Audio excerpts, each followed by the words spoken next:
더워졌습니다. 여러분 연세 많으신 분들 포함해서 모든 분들 건강관리 잘 하셔야 되겠습니다.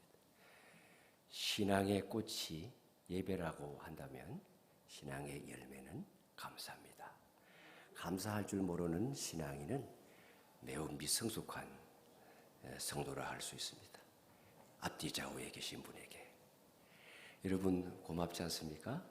늘 옆에 와서 같이 앉아 예배드리는 기쁨을 누리게 해주시니 감사. 하나님께는 마땅히 감사하고 우리 앞뒤 좌우에 계신 분들에게 감사합니다. 인사하겠습니다. 마이크 음향이 왜 이렇죠? 좀 울리는 것 같은 느낌이 드는데 기도하겠습니다. 사랑의 하나님 아버지, 오늘도 우리 하나님께서 친히 이곳에 거룩한 영으로 임하사 우리를 만나 주시고 우리에게 말씀하여 주시고 우리의 심령을 새롭게 하여 주시고 하나님의 자녀로 힘있게 살아갈 수 있도록 능력 더딥혀 주시기를 믿고 간구합니다. 친히 말씀하시고 그 말씀 하나님의 말씀으로 듣고 우리의 믿음을 화합하여 말씀 따라 순종하는 결단이 도록 도와주시옵소서. 예수님의 이름으로 기도하옵나이다. 아멘. 여러분, 우리 인생은 때때로 예상하지 못한 충돌, 싸움, 그리고 뜻밖의 이별을 맞이하게 될 때가 있습니다. 가까운 동료 사이에 거리가 생기고 또 믿었던 사람과 관계가 끊어지고 심지어 하나님의 나라 위해서 함께 헌신했던 사람들이 헤어지기도 합니다. 그럴 때 종종 우리는 낙심합니다. 그리고 신앙의 혼란을 겪기도 하죠.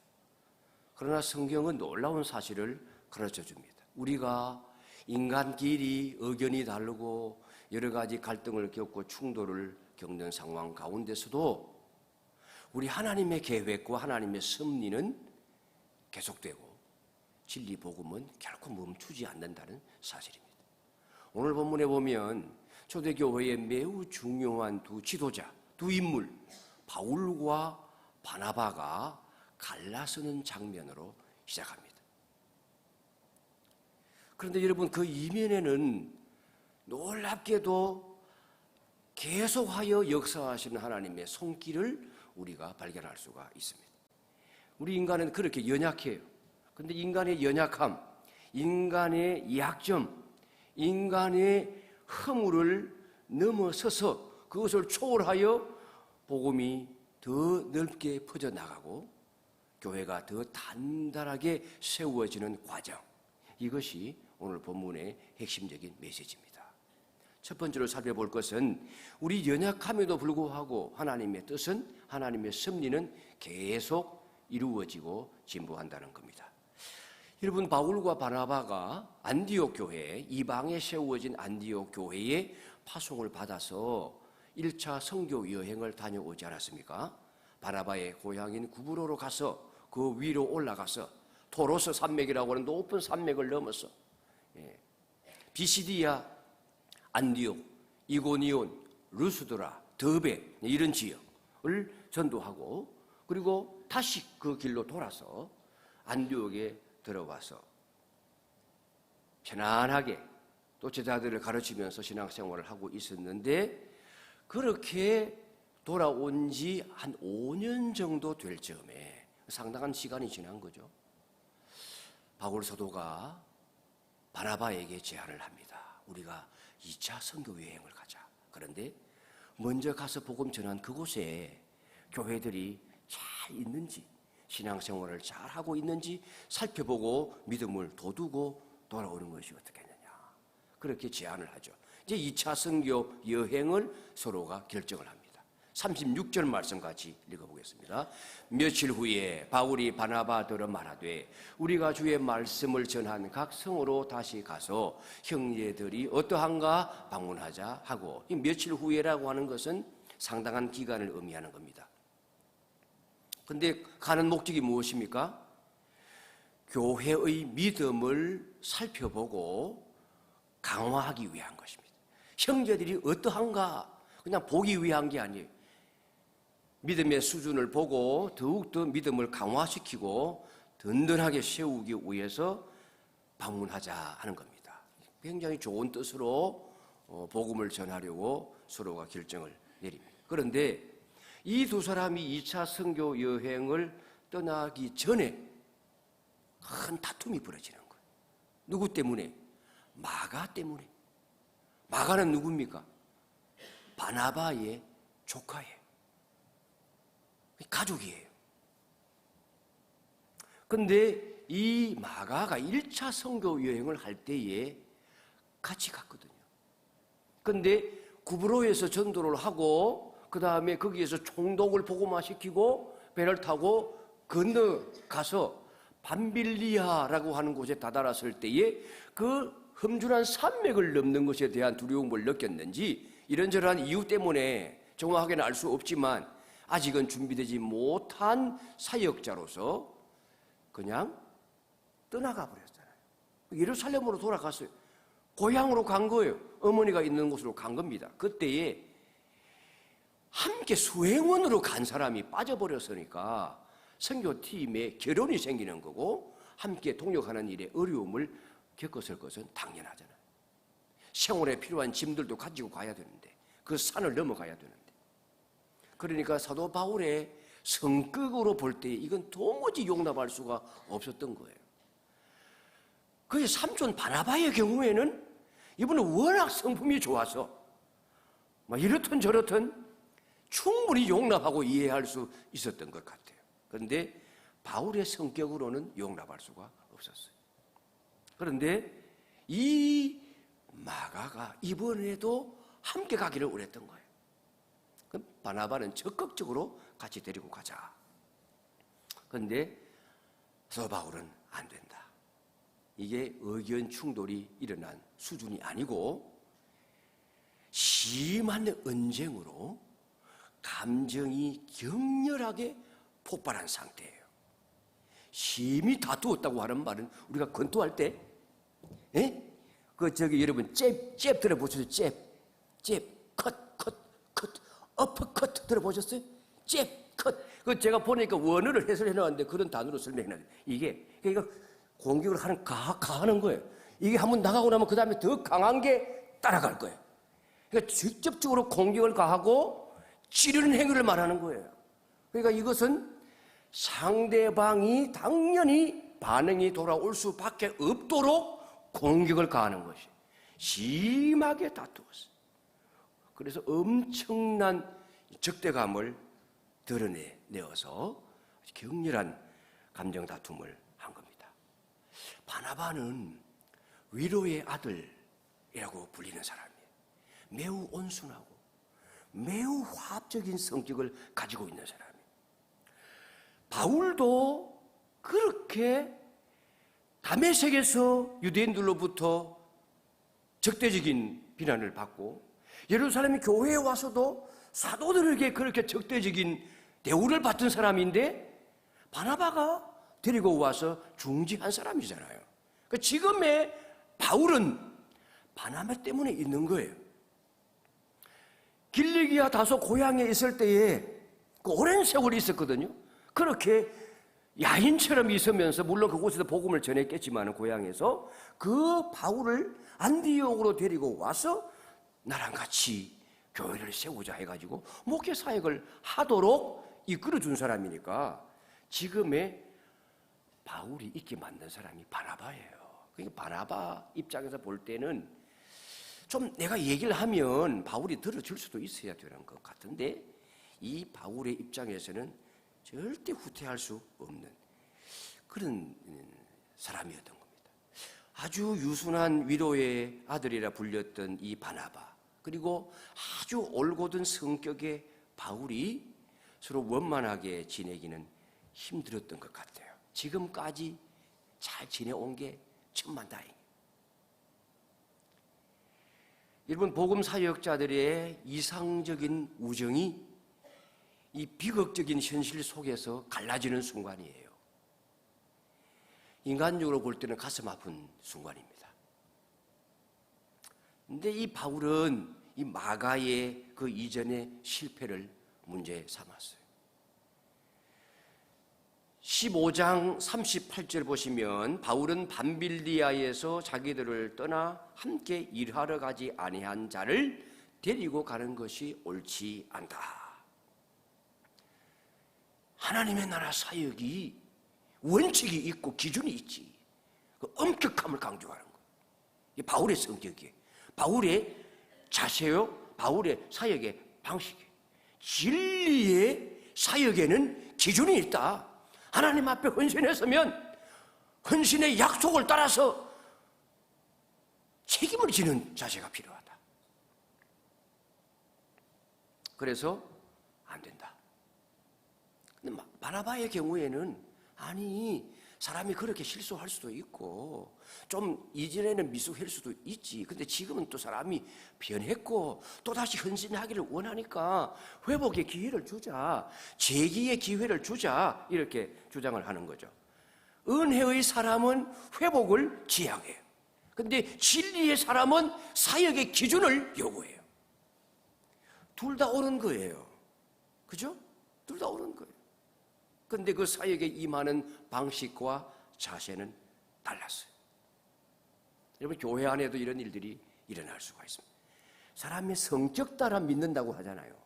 예. 성격 따라 믿어. 하나님께서 은혜도 성격 따라 주세요. 교회 내에도 아주 엄격한 기준을 강조하는 사람이 있고 용납과 회복과 은혜를 베푸는 사람도 있는 것입니다.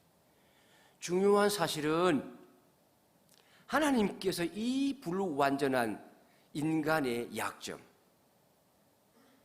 통해서 결국은 헤어짐에도 불구하고 우리 하나님은 이 인간의 약점, 비록 우리가 다투더라도 갈라지더라도 하나님은 인간의 약점 때문에, 인간의 실수 때문에, 인간의 갈등 때문에 거기에 방해를 받아서 하나님이 원래 가지고 계신 계획을 포기하거나 멈추지 아니하신다고 하는 거예요. 불완전한 인간의 결정을 통해서도 하나님은 여전히 역사하시고 복음은 머물게 하지 아니하시고 움직이게 하시고 진전하게 하신다고 하는 겁니다. 두 사람이 결국 떠나게 되죠. 각자의 길을 갑니다. 바나바가 마가와 함께 팀을 꾸려서 처음 1차 선교 여행을 갔던 그의 고향으로 가요. 구로로 가죠.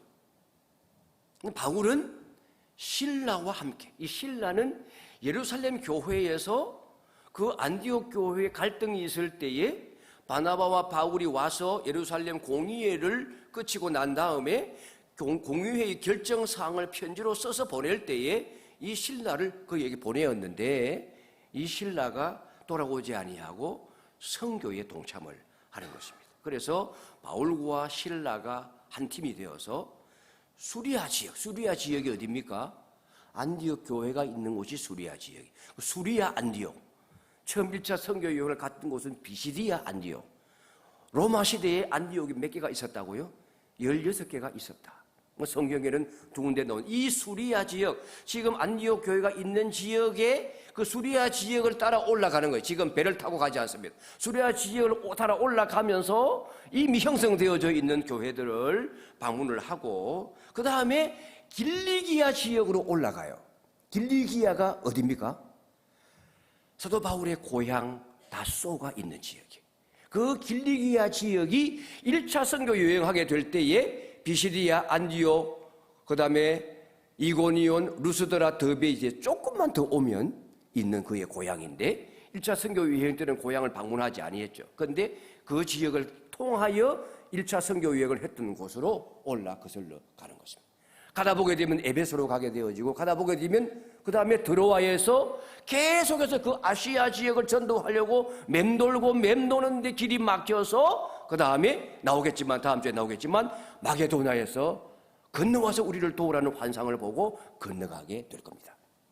그 이제 이 수리아 지역을 거쳐가지고 고향 다소를 거쳐서 1차 선교 여행 지역으로 떠나는 것입니다. 여러분, 결과적으로는 하나님께서 두 팀을 만들어 병행 선교하게 하셨어요.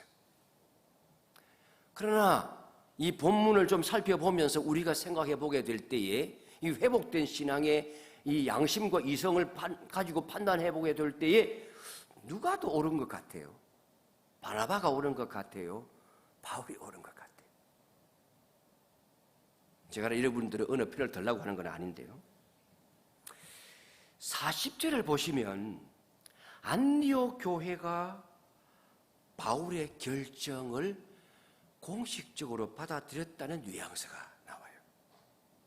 바울은 실라를 택한 후에 형제들에게 주의 은혜의 부탁을 받고 떠났다. 이 공식적인 파송의 절차가 나오는 거예요. 그런데 바나바와 마가는 그보다 앞서서 떠났어요. 근데 이런 설명이 없어요. 이런 언급이 없어요. 그리고 41절을 넘어가 보게 되어지면 하나님께서 바울의 선교 사역에 복을 주셨다는 내용이 나와요. 이것은 하나님께서 바울의 결정을 받아들이셨다는 의미예요. 바나바 마가의 사역도 귀한 거예요. 그런데 누가를 통하여 하나님이 말씀을 기록해 가는 모습을 보게 되어지면 좀 더 이 바울의 사역에 더 관심을 갖고 그것이 하나님의 주류적인 역사인 것을 보여주는 것으로 여겨집니다. 이 이후에 바울과 바나바의 관계가 나쁜 건 아니에요. 이후에도 바울이 바나바를 매우 존중할 만한 사람으로 존중하여 기록을 하는 내용이 나오고 마가의 경우에도 마찬가지예요. 존중하죠. 결국 지나고 나면 하나님께서 이 바울의 사역에 마가도 데리고 오라. 내 사역에 유익한 자다. 이런 고백을 디모데 후서에 보면 하기 때문에 우리가 이 사실을 통하여 깨닫는 것이 있어요. 하나님께서 이 사람들의 실패까지도 자신의 섭리 속에서 유익하게 전환하시는 분이라는 사실을 깨달을 수가 있습니다. 이것이 복음의 은혜죠. 결과적으로 하나님께서 두 사람을 다 쓰십니다. 그러나 하나님 앞에 조금 더 올바른 판단은 있을 수 있지 않나 그런 생각을 해봅니다. 여러분 우리 자신에게 이 적용 질문을 한번 해보겠습니다. 나는 지금 이 인간적인 오해나 갈등 속에 낙심하고 있지는 않은가? 그리고 그러한 상황 속에서도 하나님의 뜻은 계속 이루어지고 있다는 사실을 믿고 있는가 하는 것입니다. 우리 인간의 연약함에도 불구하고 하나님의 뜻은 멈추지 않고 복음은 진보합니다. 두 번째로 우리 하나님께서 새로운 사람을 세워서 사역을 이어가십니다. 바울이 선교 여정을 이어가면서 더베와 루스드라를 방문합니다. 그리고 루스드라에서 디모데라는 사람을 만나죠. 이 디모데가 어떤 사람입니까? 아주 경건한 어머니 그리고 경건한 그 할머니, 외할머니 밑에서 자라난 청년입니다. 그런데 그의 아버지는 헬라 사람이에요. 그런데 이 디모데가 주변 교회들로부터 그리스도인들로부터 칭찬을 받았다고 그랬어요. 좋은 평판을 가지고 있었어요. 여러분 우리가 이 살아가면서 이 평판이라는 게 매우 중요한 것 같아요. 평판. 어떤 분이 미국에 가셔서 미국의 대학의 연구원으로 지원해야 되겠다고 저에게 이메일을 보내어서 좀 추천서를 써달라고 그러는데 그게 평판조회예요. 솔직하게 써달라는 거예요. 언제부터 알았느냐? 성격은 어떠하냐? 함께 일하기에 적합한 조직 적응력이 있느냐? 공동체성이 있느냐? 그 사람의 인생의 궁극적 목표는 무엇인 것 같으냐? 이걸 다 쓰는 거예요. 요즘은 사람을 뽑을 때 이 평판 조회를 해요. 그 본인이 추천한 사람이지만 철저히 비밀로 그 당사자가 알 수 없고 관리자만 열어볼 수 있으니까 솔직하게 써달라. 전 미국 대사관, 한국의 대사관으로부터도 전화를 받은 적이 있어요. 제 이름을 추천자로 썼기 때문에 저한테 확인 전화가 온 거예요. 약간 갈등을 했어요. 그 성격적으로 조금 이걸 얘기할까 말까. 우리 한국 사람들은 추천서가 별 의미가 없어요. 무조건 다 잘 써줘요. 그리고 그 추천서를 그렇게 존중하지도 않아요. 근데 서양 사람들은 보니까 그렇지 않아요. 다른 사람의 평판을 매우 중요하게 여기더라고요. 그리고 현장에서 만나보는 것을, 직접 보는 것을 매우 중요하게 여기는 것 같아요. 평가 기준이 다른 것 같아요. 이 디모데가 평판이 좋았어요. 저는 우리 학교에서 교수님들이 오게 될 때에 서류 면접을 많이 했습니다. 이 서류 면접에서 통과가 안 되면 그 다음 단계는 못 가거든요. 매우 중요한 책임을 가지고 있어요. 교수 한 사람의 운명이 걸려 있는 것이기도 하지만, 그걸 어떻게 알았는지 어떤 사람들은 이 어플라이 해놓고 저한테 선물 들고 오는 사람이 있습니다. 어떻게 알았는지 제가 정중하게 얘기하죠. 들고 그대로 돌아가세요. 이 자체가 손해가 될 수 있습니다. 그 평판조회를 정말 잘해야 돼. 제가 지금 우리 학교 인사실에 그걸 요구를 해요. 그냥 서류 면접으로는 안 된다. 이 서류로는 알 수 없다. 좋은 내용만 써놓고. 제가 이러면 서류 면접하게 될 때 몇 시간을 고민하는 사람이 있어요. 제가 함부로 할 수는 없고, 이력을 딱 보면 근무 경력이 나와요. 어디 가서 1년 있다가 그만둔 사람, 1년 반 있다가 그만둔 사람, 2년 있다가 그만둔, 길어봐야 3년 있다가 그만둔 사람. 이건 조직에 부적응하는 사람이거든요. 그런데도 뭐 평균적인 서류상에는 문제가 없으니까 하나님이 주시는 긍휼심을 가지고 이 면접관인 저 자신을 돌아보는 거예요. 너는 뭐 잘난 게 있어서 됐냐. 이런 생각을 하나님이 주시면 합격을 시켜요. 근데 들어와서 일하는 거 보면 그때의 고민이 옳았는데 이런 생각이 들 때가 있어요. 그러면 제가 책임을 크게 통감할 때가 있어요. 평판. 다른 사람의 평가를 절대 무시하면 안 돼.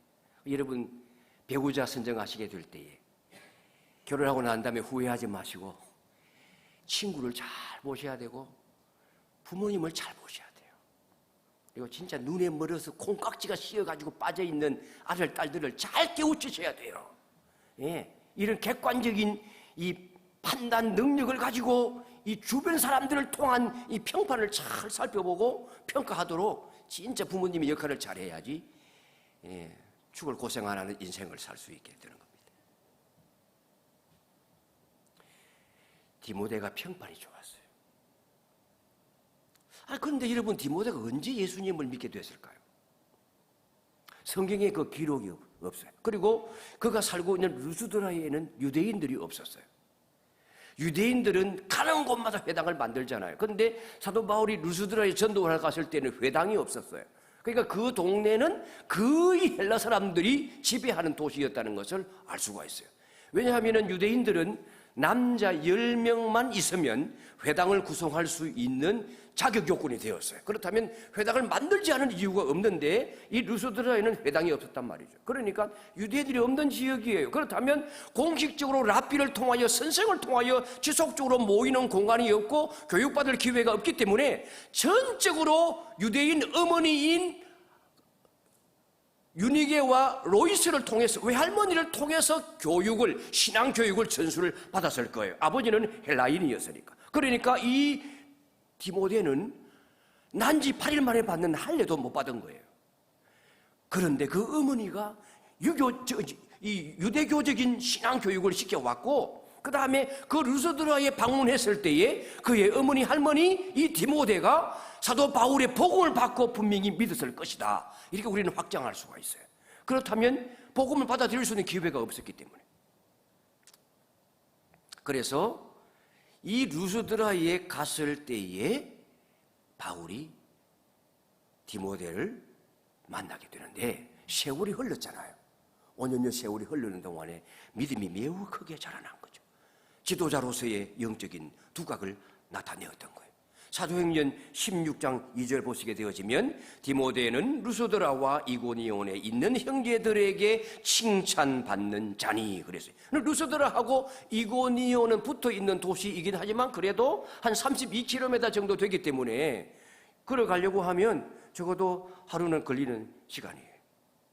8시간, 10시간 걸어가야 되는 거리인데 그 거리에 아마도 유대인들과 상호교통하며 교류했겠죠. 그리고 필요하다면 회당에 가서 함께 예배를 드리며 영적인 공급을 받았을 것입니다. 디모데전서 4장 13절에 보면 사도 바울이 베드로를 평가하면서 그가 공적인 자리에서 성경 낭독의 은사가 있고 설교하는 데 은사가 있고 가르치는 데 은사가 있다는 사실을 설명하고 있어요. 그러니까 갖추어진 사람이에요. 지적으로나 여러 가지 지도력 측면에서 갖추어진 사람이에요. 그래서 이 디모데를 사도 바울이 데리고 2차 선교여행에 동행을 하는 것입니다. 결국은 디모데는 어떤 사람입니까? 사도 바울의 복음화 사역, 교회를 세우는 선교의 사역, 목회의 사역을 이어받을 다음 세대예요. 다음 세대의 제자화가 여기에서 이루어지고 믿음이 세대를 통하여 흘러가는 모습을 볼 수가 있습니다.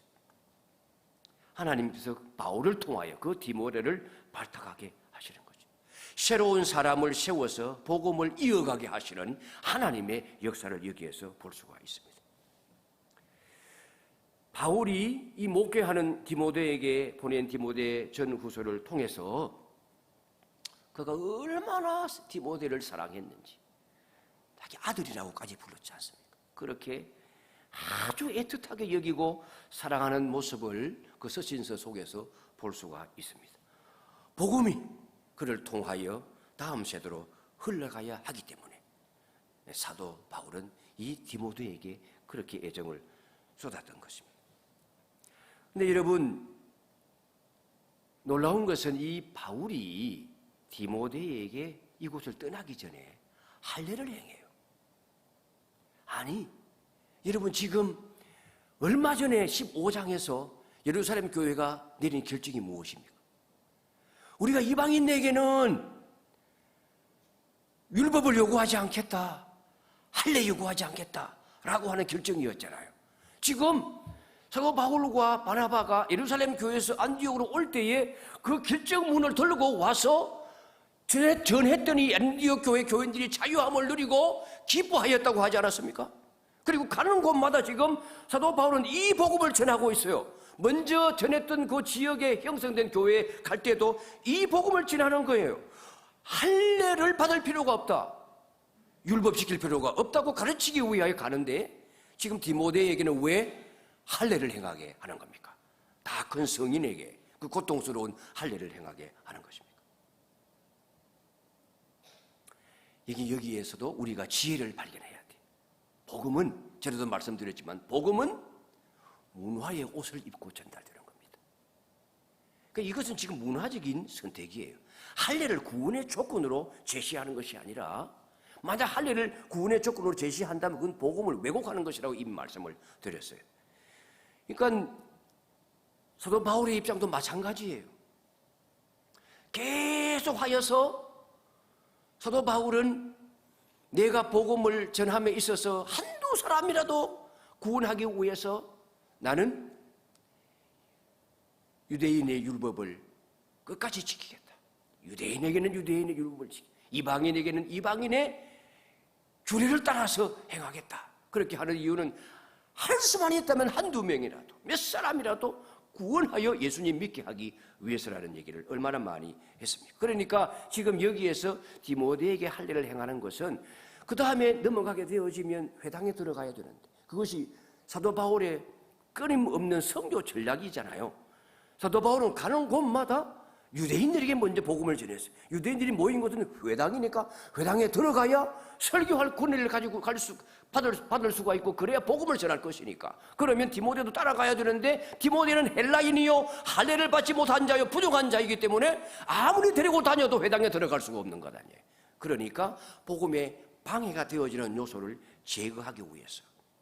그래서 바울이 디모데에게 할례를 행하는 이유는 그의 아버지가 헬라 사람이고 유대인들에게 복음을 전할 때에 장애 요소가 될 수 있기 때문에 복음 전파를 위하여 전략적으로 선택하는 거죠. 할례를 구원의 조건으로 요구한 것이 아니라 전도의 유익을 위한 선택적인 전략, 거꾸로 말하면 전략적인 선택이라고 볼 수가 있습니다. 바울이 복음을 위해서 스스로 자유를 제한할 줄 아는 그런 사역자였기 때문에 디모데에게 그 사실을 적용하는 거예요. 고린도전서 9장에 보면 유대인에게는 유대인처럼, 헬라인에게는 헬라인에게, 율법 있는 자에게는 율법 있는 대로, 율법 없는 자에게는 율법 없는 자가 되기를 자처했던 사람입니다. 문화와 복음을 구별할 줄 아는 지혜가 있었던 것이죠. 이것은 복음이 문화의 옷을 입고 전달된다는 사실을 잘 알고 문화와 복음을 구별할 줄 아는 지혜를 보여주는 것입니다. 복음은 변하지 않는 것이지만 복음을 전하기 위한 방법은 시대와 상황에 따라서 유연할 수 있어야 되는 것입니다. 이걸 우리가 명심해야 되는 것입니다. 자, 그렇다면 우리 자신에게 한번 적용을 해봅시다. 나는 복음을 위해서 내 자유를 제한할 준비가 되어 있는가? 복음을 위해서, 교회의 연합을 위해서 내가 형성되어져 왔던 신앙의 칼라나 생리나 방식을 포기할 준비가 되어 있는가? 나는 다음 세대를 위해서 기꺼이 내 편안함을 내려놓고 헌신할 준비가 되어 있는가? 스스로 답을 해 볼 수 있기를 바랍니다. 마지막으로 교회는 복음 안에서 굳게 세워지고 날마다 성장해 가야 됩니다. 안디옥 교회 출발할 때 바울과 실라가 한 팀이었는데 이제 디모데가 합류합니다. 교회를 방문하면서 예루살렘 교회의 그 결정문을 전달을 하고 가르칩니다. 여러 성으로 다니며 갈 때에 예루살렘에 있는 사도와 장로들이 작정한 규례를 그들에게 주어 지키게 하니라고 말씀하죠. 이 결정은 유대인과 이방인 사이의 긴장을 완화하고 복음의 본질을 흔들지 않으면서 공동체의 질서를 세우기 위한 것이었습니다. 그렇게 복음을 전하고 교회의 결정을 가르칠 때 어떤 결과가 일어납니까? 교회의 질적 성장과 양적 성장이 동시에 일어납니다. 16장 5절 말씀 같이 읽습니다. 시작. 이에 여러 교회가 믿음이 더 굳건해지고 수가 날마다 늘어가니라. 여러분, 이 장면은 사도 바울이 선교하면서 전한 단순한 어떤 순회 선교에 대한 기록이 아닙니다. 복음이 제대로 선포되고 교회가 진리 위에 세워지게 될 때에 어떤 일이 일어나는가 하는 것을 보여주는 좋은 사례입니다. 믿음이 더 굳건해지고 이건 질적인 성장입니다. 수가 날마다 늘어나고 이것은 양적인 성장입니다. 여러분, 이것이 진짜 복음이 전파될 때에 그 현장에서 일어나는 능력의 결과입니다. 교회는 영적인 성장이 질적으로 일어남과 동시에 수적인 성장이 동반되는 거예요. 우리 믿음이 자라나면 우리는 이 복음을 마음속에 가둬두고 있을 수가 없어요. 입을 열어 복음을 전하고 자랑할 수밖에 없어요. 우리에게 좋은 교회, 당신 얼굴에 그 수심에 잠긴 그 어두움이 우리에게 오면 다 달아날 수가 있어. 주님 안에 오면 기쁨을 회복할 수가 있어. 모든 문제 해결점을 예수님 안에서 찾을 수가 있어. 주님 앞에 나와봐. 자랑하게 되어지면 수적인 성장이 일어날 수밖에 없어요. 우리 내면 세계의 영적인 성장이 일어나게 되어지면 우리의 삶도 하나님의 손에 붙잡혀서 감사와 평안이 넘치고 평안함으로 넘쳐나게 되어지고 형통하게 되어지는 은혜가 있게 될 줄로 믿습니다. 감사의 열매를 맺게 될 줄로 믿습니다.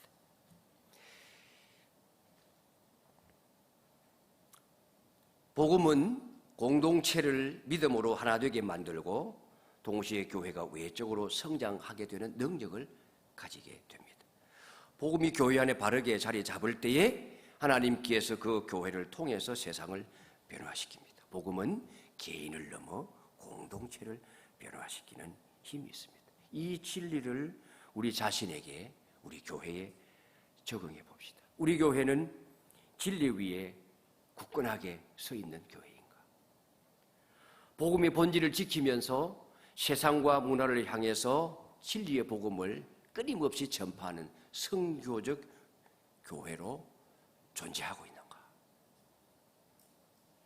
사랑하는 성도 여러분, 오늘 본문은 바울과 바나바의 이별이라고 하는 아픈 이야기로 시작하지만은 결국 복음이 더 넓게 확장되고 교회가 든든히 서가는 모습을 우리에게 보이는 것으로 끝납니다. 복음은 인간의 실수, 싸움, 갈등, 그리고 분열에도 불구하고 하나님의 섭리 속에서 계속 전진해 나갑니다. 복음은 인간의 능력이나 감정에 좌우되지 않고 하나님의 신실한 손길 안에 있습니다. 우리 각자가 이 복음의 길을 걷는 사람들입니다. 갈등을 넘어서 회복을 꿈꾸고 자유를 제한하여 스스로 헌신하고 공동체 안에서 진리를 지키며 점점 믿음 안에 자라가는 삶, 영적인 자아가 성숙해지는 삶, 그것이 복음에 붙들린 인생이요 섭리 안에 있는 교회의 모습이라 할 수 있습니다. 우리 앞길을 그 어떤 것이 막을지라도, 우리의 관계 속에 그 어떤 것이 우리의 신앙의 진보를 가로막는 일이 있다고 할지라도, 어떤 비바람이 몰아치더라도, 어떤 험한 파도가 우리의 앞길을 막을지라도 끝까지 이 길을 걸어가는 교회, 우리 교회가 그런 교회가 되어서 하나님의 이름을 더 높이고 복음이 편만히 펼쳐나가는 데 기여하는 건강한 교회 되기를 주님의 이름으로 축원합니다. 주신 말씀 생각하면서 주의 길을 가리라 함께 찬양합니다.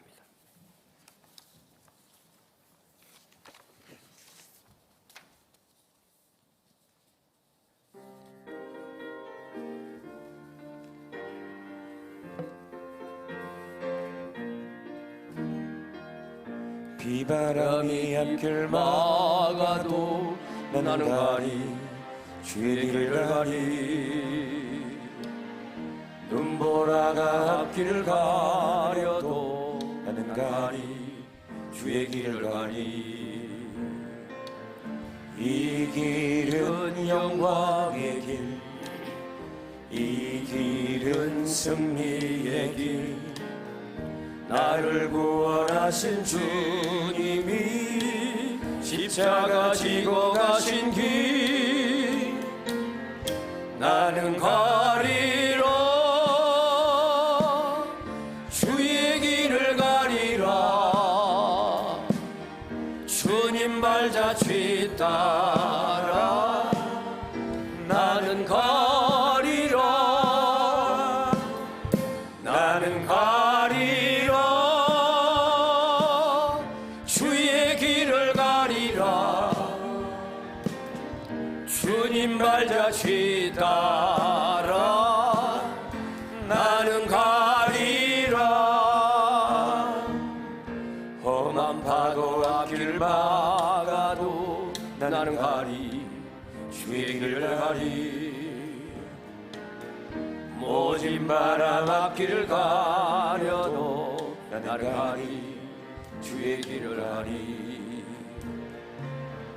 이 길은 고난의 길 이 길은 생명의 길 나를 구원하신 주님이 십자가 지고 가신 길 나는 가리라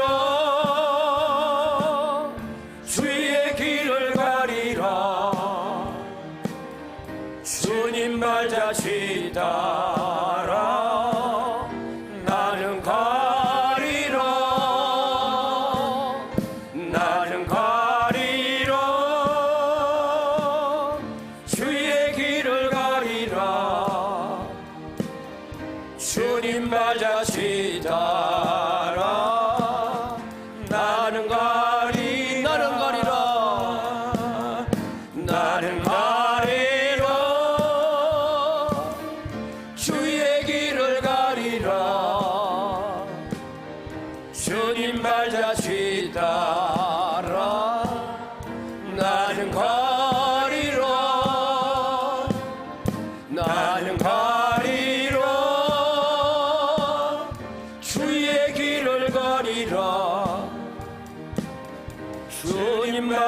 주의 따라 나는 가리라.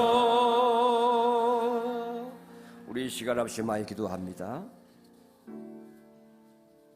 하나님께서는 우리의 연약함에도 불구하고 하나님의 뜻을, 하나님의 계획을 포기하지 아니하시고 계속하여 이어가십니다. 하나님은 새로운 사람을 세워 우리의 믿음을 계승하게 하시고 진리를 이어가게 하십니다. 교회가 복음 안에 굳게 서면 날마다 질적 양적 성장이 일어납니다. 우리의 신앙도 그러해야 됩니다. 언제까지 10년 전, 20년 전에 믿었던 그 믿음의 상태에 머물러 있어서는 안 됩니다. 우리의 믿음이 주님 안에서 자라나게 될 때에 확신이 위에 서서 많은 사람이 와서 깃들일 만큼 큰 나무가 되어야 됩니다. 그늘을 드리워 내 그늘 안에 많은 새들이 와서 많은 민족이 와서 깃들일 수 있도록 쉴 수 있도록 편안함을 제공하는 큰 나무가